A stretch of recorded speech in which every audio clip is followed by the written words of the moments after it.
नमस्कार, आप देख रहे हैं सत्य हिंदी का सुबह 9 बजे का बुलेटिन और मैं हूं आपके साथ कृति सिंह।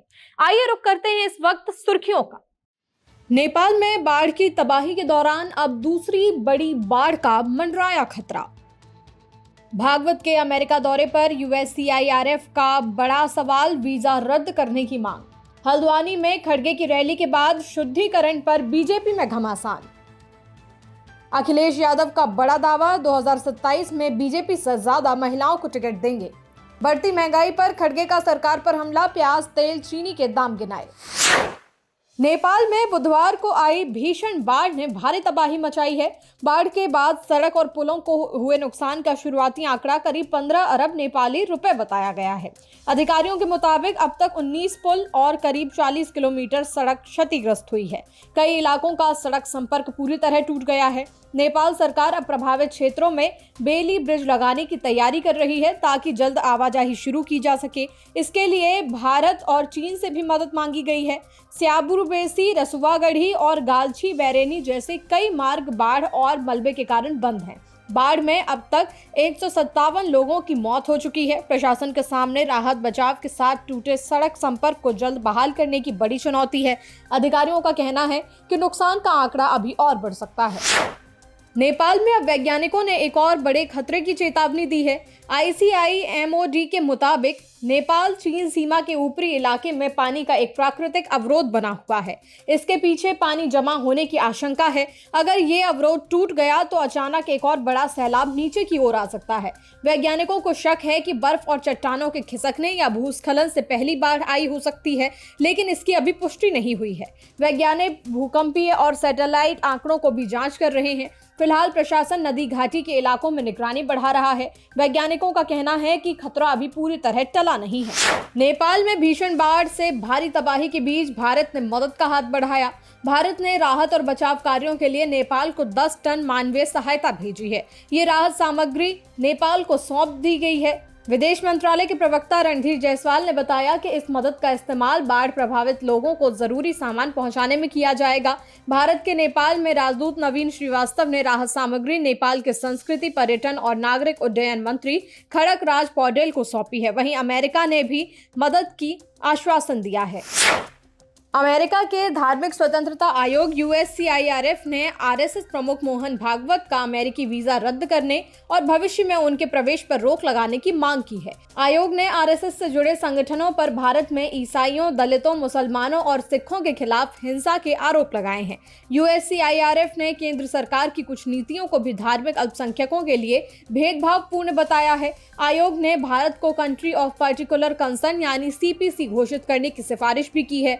हालांकि ये सिर्फ USCIRF की सिफारिश है और अंतिम फैसला अमेरिकी सरकार करेगी। भारत सरकार पहले ही कह चुकी है कि CAA का उद्देश्य किसी भारतीय की नागरिकता छीनना नहीं है।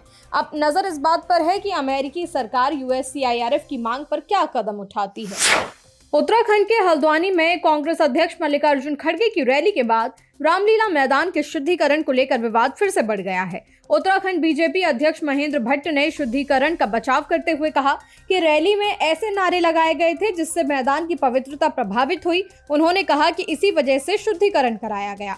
दरअसल 8 अगस्त को खड़गे ने रामलीला मैदान में रैली की थी। इसके कुछ दिन बाद वहां शुद्धिकरण की रस्म का वीडियो भी वायरल हुआ। खड़गे ने राज्यसभा में मामला उठाकर कार्रवाई की मांग की थी। केंद्रीय मंत्री JP नड्डा ने इस घटना से बीजेपी को अलग बताया था। अब भट्ट ने कांग्रेस पर मामले को राजनीतिक रंग देने का आरोप लगाया है। उन्होंने कहा कि धार्मिक और सांस्कृतिक स्थलों की मर्यादा का सम्मान होना चाहिए। वहीं कांग्रेस इस घटना को लेकर बीजेपी पर लगातार हमलावर है। केंद्रीय मंत्री किरण रिजिजू और कांग्रेस नेता पवन खेड़ा के बीच सोशल मीडिया पर शुरू हुआ विवाद अब राहुल गांधी तक पहुंच गया है।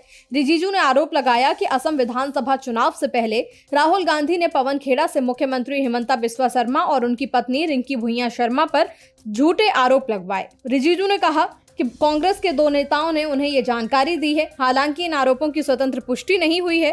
दरअसल अप्रैल में पवन खेड़ा ने रिंकी भुइयां शर्मा पर विदेशी पासपोर्ट और विदेशों में संपत्ति को लेकर आरोप लगाए थे। इसके बाद खेड़ा के खिलाफ मानहानि की FIR दर्ज हुई थी। विदेश मंत्रालय ने भी आरोपों को फर्जी बताया था। अब रिजिजू और खेड़ा के बीच सोशल मीडिया पर तीखी बहस चल रही है। रिजिजू ने खेड़ा को अभद्र टिप्पणी से बचने की नसीहत दी और कहा कि वो इसकी शिकायत हिमंता बिस्वा शर्मा से करेंगे। दूसरी ओर कांग्रेस की तरफ से रिजिजू के ताजा आरोपों पर अभी जवाब नहीं आया है। समाजवादी पार्टी प्रमुख अखिलेश यादव ने बुधवार को दावा किया कि भारतीय जनता पार्टी सरकार में नारी केवल नारा बनकर रह गई है और उनकी पार्टी 2027 के उत्तर प्रदेश विधानसभा चुनाव में महिलाओं को बीजेपी से ज्यादा टिकट देगी। भारतीय जनता पार्टी के लिए तो नारी केवल नारा बनकर के रह गई है।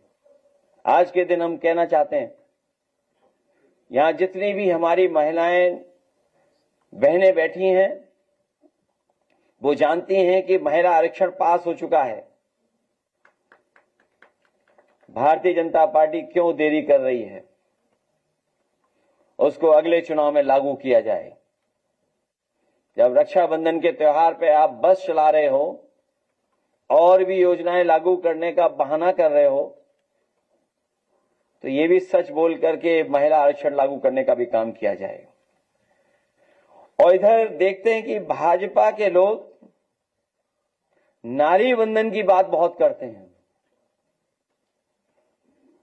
जब वो नारी बंधन की बात करें तो इन भाजपा के लोगों को याद दिलाइए हाथरस की बेटी। इन्हें याद दिलाइए कि किस तरीके से मां बेटी को जिंदा जला दिया था।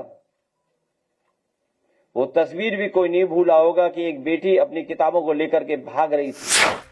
खाने पीने की बढ़ती कीमतों को लेकर कांग्रेस अध्यक्ष मल्लिकार्जुन खड़गे ने केंद्र की बीजेपी सरकार पर निशाना साधा है।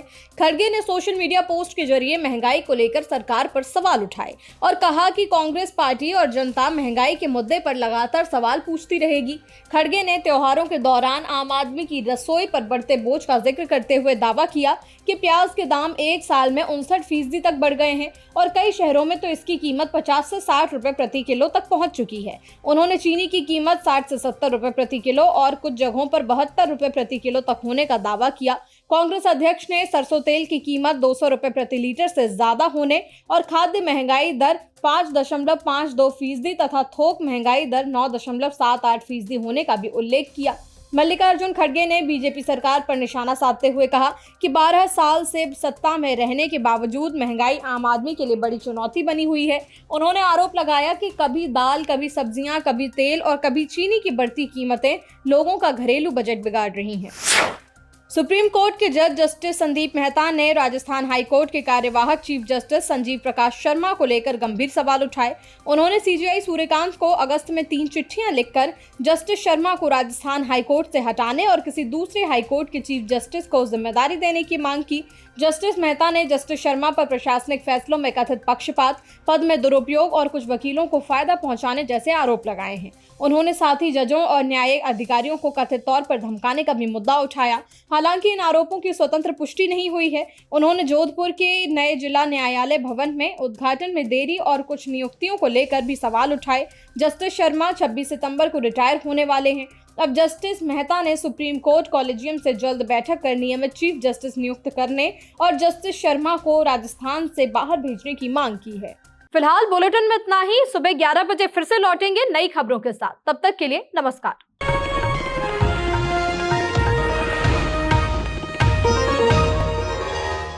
Copyright disclaimer under Section 107 of the Copyright Act 1976. Allowance is made for fair use for purposes such as criticism, comment, news reporting, scholarship, and research.